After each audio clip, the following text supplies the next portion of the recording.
Providing access, what one company is doing to make sure its customers have access to Black history. Plus, a new face on the U.S. quarter. We'll share who's being honored and why. And growing together in Harlem. We're talking with the cast of the Prime Video series for a sneak peek into the second season.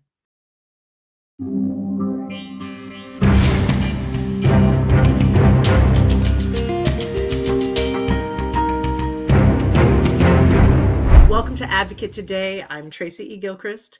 A Chicago-based publishing company will offer free ebooks on Black history in honor of Black History Month. Haymarket Books says the move is in direct response to Florida's refusal to allow the AP African American Studies course in state high schools. The College Board then revised the class, though one of the professors who helped develop the course says it was not altered due to political pressure. Two of the free ebooks Haymarket Books is offering are on the Black Lives Matter movement, and one is a collection of poems depicting the Chicago race riots of 1919. The Queen of Salsa is getting her own quarter. The late Celia Cruz will appear on new coins for 2024. Cruz will be the first Afro-Latina featured on a U.S. quarter. The Cuban-American icon was one of the most celebrated music artists of the 20th century. Over her decades-long career, she earned 23 gold records, plus numerous Grammys, Latin Grammys, and the Presidential National Medal of Arts. The new coin is part of the U.S. Mint's American Women Quarters program. It honors the diverse accomplishments of women throughout history. We'll get 5 quarters a year. The first batch will end circulation at the end of this year. The Prime Video series Harlem is in its second season, and I absolutely love it so far. I spoke with cast members Grace Byers and Shoniqua Shandai about returning for season 2, receiving support from the Harlem neighborhood, and how the show tackles gatekeeping of Black artists. Congratulations on season 2. I'm incredibly enjoying it, and I want to just begin by asking, because I know there was this big break shooting season 1 because of the pandemic, and what was it like to come back what was it like to come back having formed this, I would guess, little bit of a family, and with things a little bit more open? And I'll ask you first, Shoniqua. It was so joyous to come back to this amazing set. The beautiful atmosphere and just environment of Harlem is so nurturing, empowering, supportive, and free. And it felt like a family reunion, and also to be able to see faces. There were so many people in season 1 that I didn't realize I had worked with, that I would see in public, but didn't recognize them from the nose down. So it's nice to be able to put those faces in.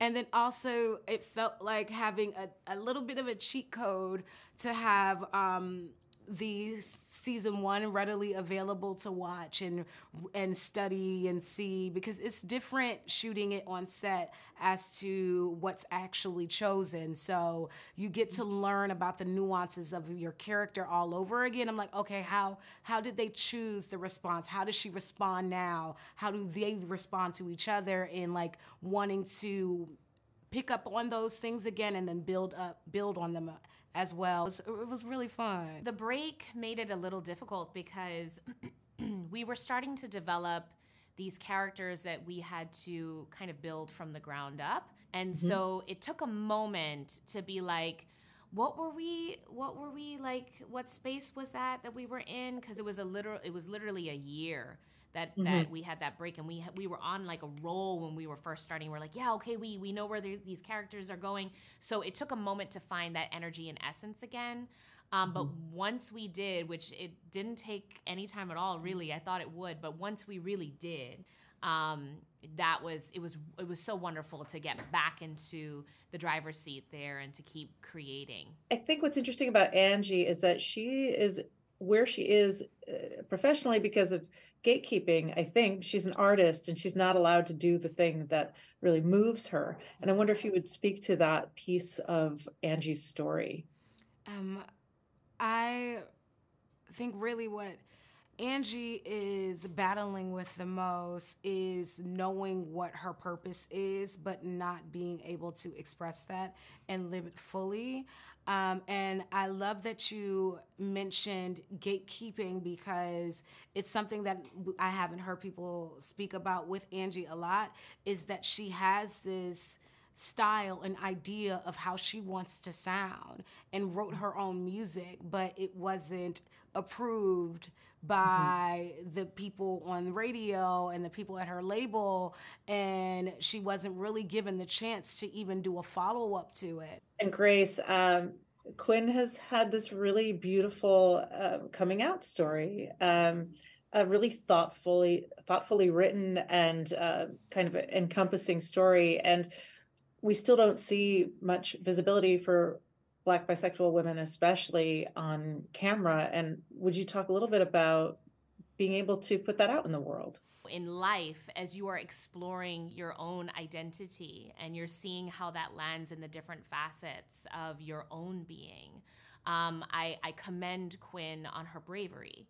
To kind of step outside of that box and to be willing to explore some of the feelings that she's experiencing that's coming up for her. We don't know exactly where she is going to land, and I think that that's what is going to make this season really great to watch when it comes to that as well. And so I think that that's going to be really interesting.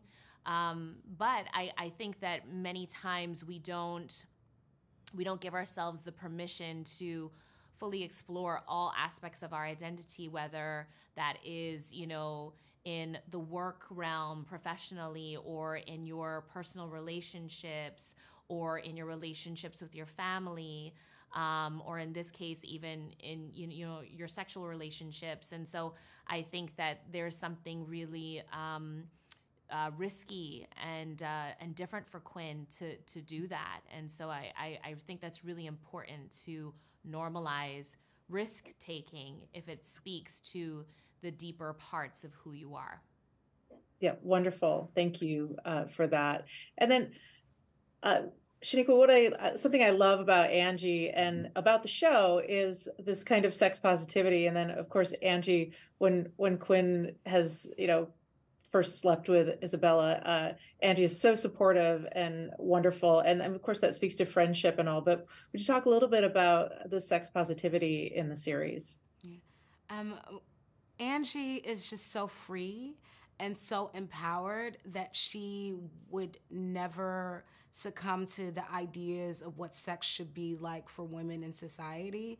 And I so enjoy seeing someone who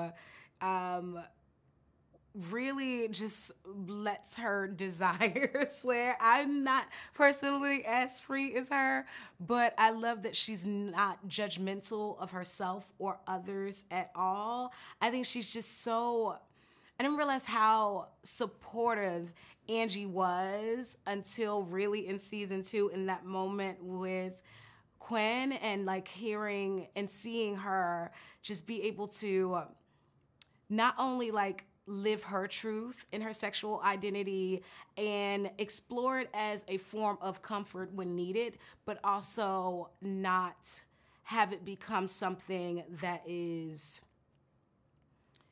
like, I don't want to say like a negative, but usually like when you're like something she was using to run. Thank you to Grace and Shoniqua for joining me. You can stream episodes of Harlem on Prime Video, and we'll have more from my conversation with the cast and creator coming up.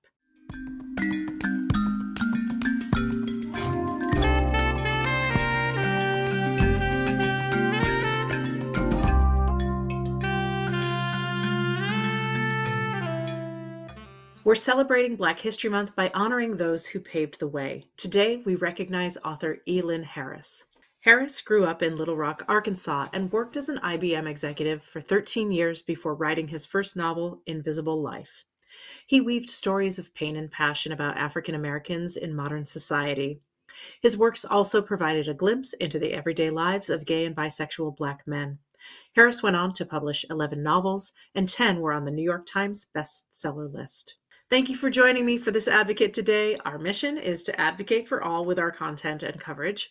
You can find us anywhere you stream or online at advocatechannel.com. I'm Tracy E. Gilchrist. I'll see you next time.